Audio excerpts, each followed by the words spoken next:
Yeah, it's my understanding, this is not a deposition, right?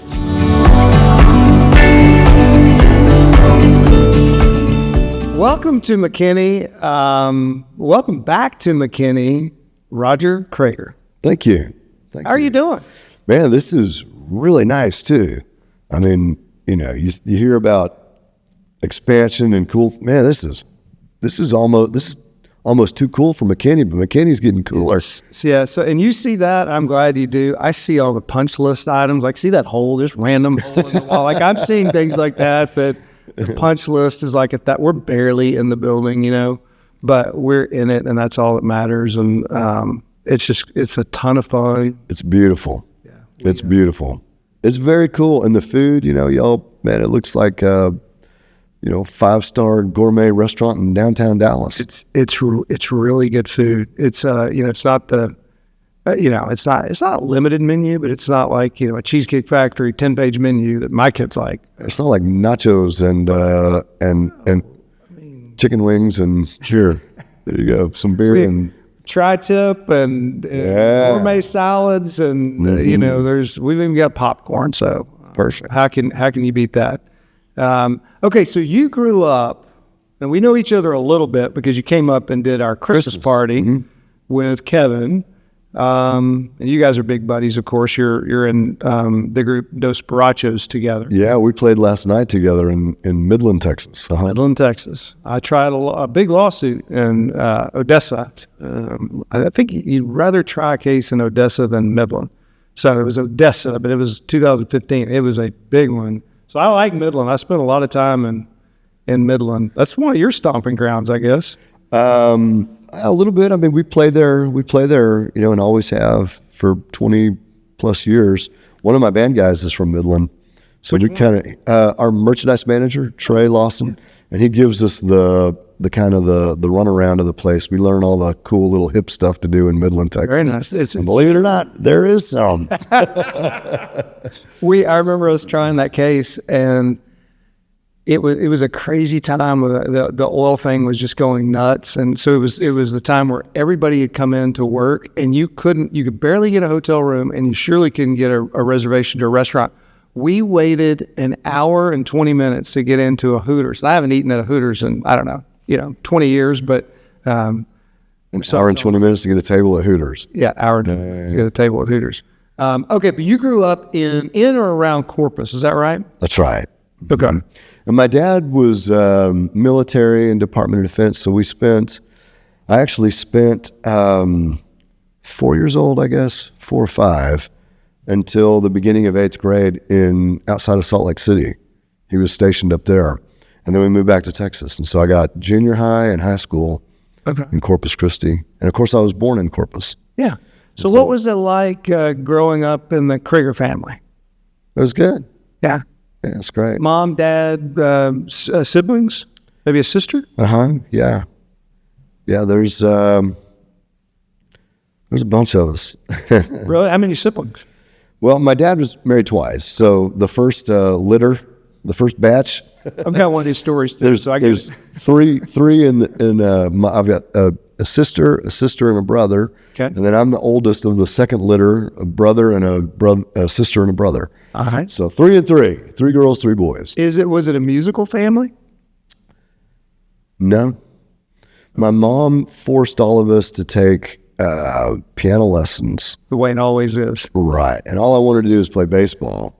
And I can still remember my buddies sitting in the doorway to the garage with their mitts and the bats and the thing like a Campbell's soup commercial. So they're like that kind of thing, waiting on me to finish piano lessons. I'm like, I know. And my mom told me, she said, one of these days you're going to thank me. And, when baseball didn't pan out for me, I mean, I was mediocre in baseball. I guess I was probably 23 or so when the music thing, like, oh, hey, Mom, thanks. So she's right. Okay, so but you weren't really playing growing up, like after, doing piano lessons, or you did? I did. I started, I was in band. You were in band? I was in band. Okay. And I played baseball and football and basketball, and I was honestly, I was way better at band. I was way better at band. And in high school, I started playing the guitar. Were you in a band, or like what? I played, not really. We did some garage band stuff in high school. Okay. But not really like gigging and making money or anything. But when were you in your first band? 10th grade. 10th grade. Okay, and that's the garage band. The garage band. What was the name of it? I don't remember. I don't remember. And then we had another one. It was either not a very good band, or there's just a lot of water under the bridge. It wasn't too bad. We may not have even had a name. I know that we won tickets to prom at the talent show contest. That was, we won first place, and we won tickets to prom. But the funny part, it wasn't my high school. It was the high school of the other band members. That's awesome. Obviously, your dad, Bill, sings with you sometimes. Bill Creager. Tell us about him. Like you said, Department of Defense, Green Berets. Green Beret, that's right. Retired military and retired civil service. Yeah, we kind of tricked him into singing Rancho Grande with us back in 2000, I think maybe 2000. So I can't remember. We're in the studio with the great Lloyd Maines, I can't remember that part of his name, but help me. He's a Grammy-winning producer, Austin, Texas. Okay, all right. And he says, Bill, why don't you get in there and sing it, and so we can study it and learn it, and figure out how it goes. So he went in there in the booth and sang the song, like, gotcha. We left him on the record. It was great. And then shortly after that, he started getting up and doing singing with us live, and immediately stole the show. Just, people tell me every single night we play, we love you, but we love your dad more. I'm like, hey, I get it. I get it. Yeah, you have the opposite situation of, it kind of, it's got like Willie, and then you got Lucas, and, Lucas always hears about Willie, and now, you kind of got the same thing. Now you always hear about Bill. I mean, that's right. I told you, I want Bill to come up here. You did, that's right. And he did. I'm telling you, my law partner and I flew up to watch you play that Grand Ole Opry show. I don't know if you remember. I do remember that. That's right. That's right. We just said hello, but that's where I met you, I think. Yeah. And I'm trying to remember. But were you with Kevin Fowler? Yeah. Kevin and I we all ate, and our buddy Austin Cunningham, and then we all rode there together. I do remember that. We walked into the Grand. This surprised me. We walked into the Grand Ole Opry, and that was Kevin got swarmed. Like when he walked in, I just didn't think that would happen with a Texas artist, but he was sworn. I was like, well, there goes that. And Kevin's such a good dude, by the way. I mean, I have a very good relationship with him, but I thought that was it, right? That we won't see him again, and I'll be dadgum after the show. He texts and goes, where are you? Let's go get an Uber. And so it's what a great guy. He is the best at that I've ever seen. Kevin Fowler, as far as dealing with oftentimes just sloppy drunk people that, they're mean very well. And most artists are like, oh my goodness, give me a break, fella. But Kevin, boy, he never takes that tone with them. Most people don't.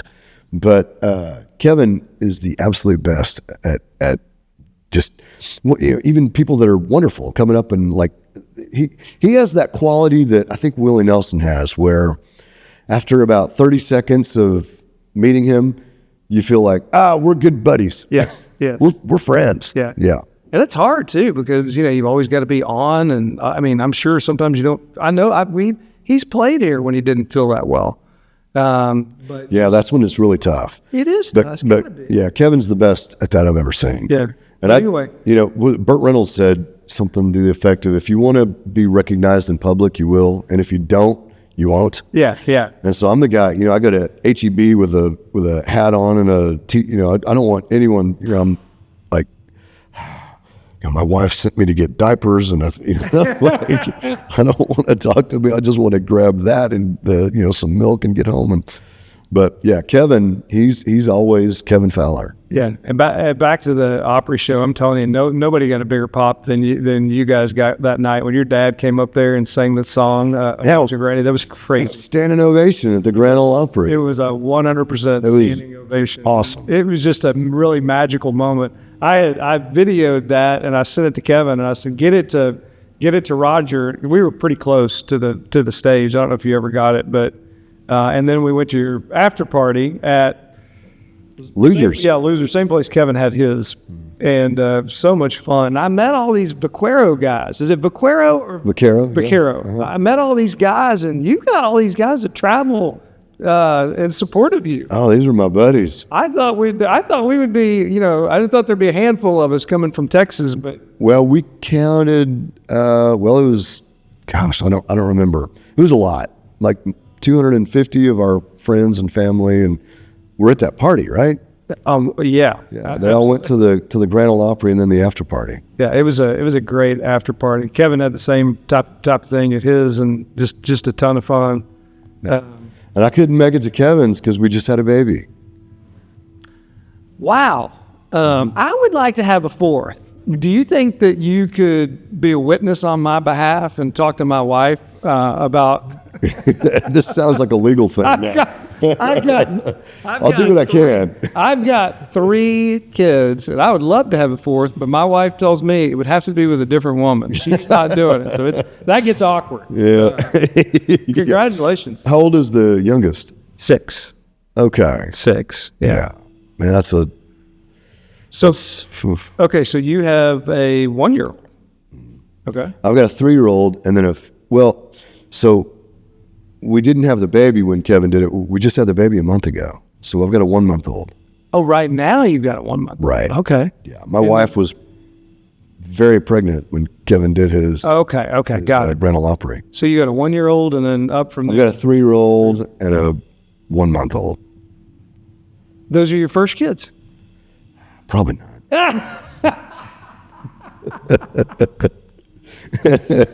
That's funny. Okay, so we've got music going on next door. The guys are warming up, but I like that. Is it okay for you? Okay, you're the captain of the podcast, so we're about done anyway. Tell me about these Vaquero guys, though.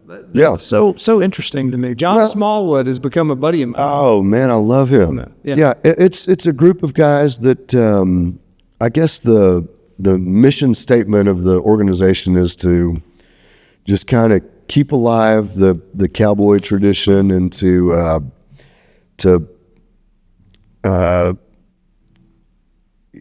keep alive the Western heritage and stand up for what that used to mean and what it still does.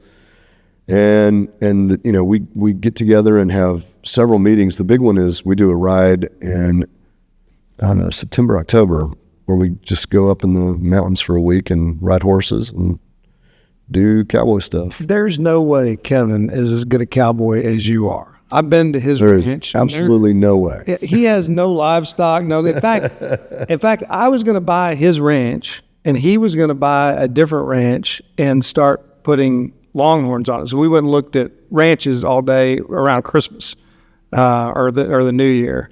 And anyway, it didn't end up working out, but I'm looking at him the whole time thinking, I don't think he's a cowboy. And sure enough, when you at the Opry, you had your jacket on, your Vaquero jacket. Like, it's super important to you, I could tell. It is. And you saw how tight knit the group is. I mean, tight knit is kind of awkward, but yeah, tight knit. Yeah, tight knit, all of it. We're down. Yeah, no, Kevin, he's horseback for a week up there, and he makes it through. Pulls his weight. Okay. Did you grow up riding horses? I did. I'm not competing or anything. Yeah. But I grew up riding them. All right. So enough about music and all that stuff. What do you do for fun? I take it you probably travel a lot. I do. I travel a lot, and I love to go.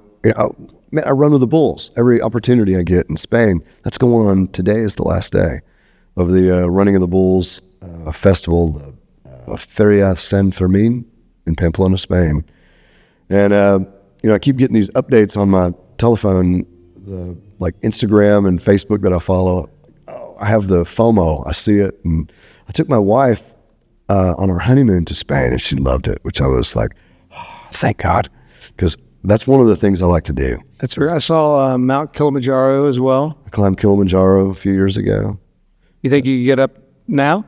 Sure. You look like you're lost weight. Wouldn't be as easy as it was at 33, but yeah, I can do it. Is that what age you were? I think so.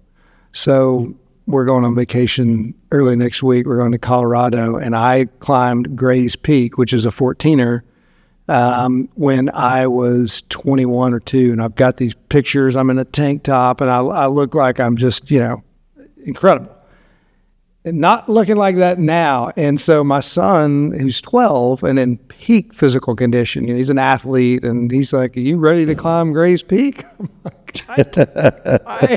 this may be a rude awakening for me, but are you going to try? I am trying. Yeah, There's a lot less air in that air. I know. I guess, yeah, you know that. I didn't make it by much, 30 years ago. So it's going to be fun. So. Well, hey, thanks for taking the time to sit down and do this. Really appreciate it. And my pleasure. Our folks getting an opportunity to get to know you better is kind of a cool treat, and really appreciate your involvement and support of our foundation, Burress Community Foundation, as well. Absolutely, my pleasure. Thank you, sir.